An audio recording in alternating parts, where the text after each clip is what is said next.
আলাইকুম। আপনারা কেমন আছেন সবাই? আলহামদুলিল্লাহ। আমি আলহামদুলিল্লাহ অনেক ভালো আছি। আমার নাম শাহিন আক্তার সাথী। আমি একজন স্টুডেন্ট। পড়াশোনার পাশাপাশি আমি এখানে প্রায় 1.5 মাস যাবত কাজ করছি।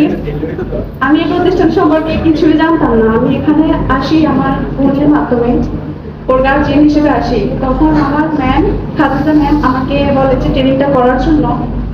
আমি ট্রেনিংটা করি। আমি হাসান স্যারের ট্রেনিংটা করেছিলাম।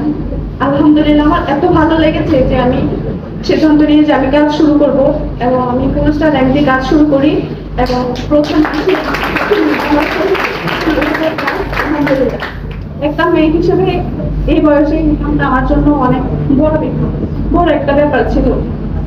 তাই আলহামদুলিল্লাহ। এবং এখন আমাদের যে ইন্দোনেশিয়ার ট্যুরটা চলতেছে, ওইটার জন্য আমি কাজ করতেছি। সবাই আমার জন্য দোয়া করবেন যাতে আমি আমার টিম নিয়ে আরো ভালোভাবে কাজ করতে পারি এবং ইন্দোনেশিয়া ট্যুরটা অ্যাচিভ করতে পারি। আসসালামু আলাইকুম।